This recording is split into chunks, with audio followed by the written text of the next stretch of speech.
You are watching 71 News Television. ইসলামের অপব্যাখ্যা দিয়ে একটি দল জঙ্গিবাদ, সন্ত্রাস, খুন, মানুষ হত্যা করে যাচ্ছে একের পর এক। ইসলাম হচ্ছে শান্তির ধর্ম, ইসলামে কোনো জঙ্গিবাদ নেই। যারা এসব করছে তারা কখনো মুসলিম হতে পারে না। দেশকে অকার্যকর রাষ্ট্রে পরিণত করতে তারা মরিয়া হয়ে উঠেছে।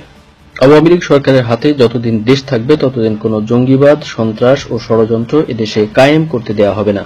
জননেত্রী শেখ হাসিনার হাতকে আরো শক্তিশালী করার জন্য স্ব-স্ব স্থান থেকে কাজ করার আহ্বান জানালেন আবুধাবি আওয়ামী স্বেচ্ছাসেবক লীগের নেতারা।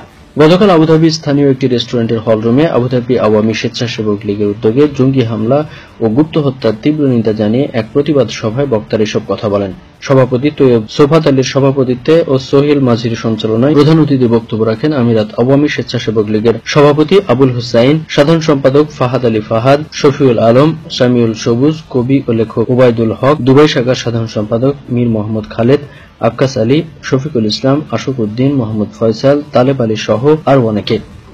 আরব আমিরাত থেকে মঞ্জুর হোসেন, 71 নিউজ টিভি।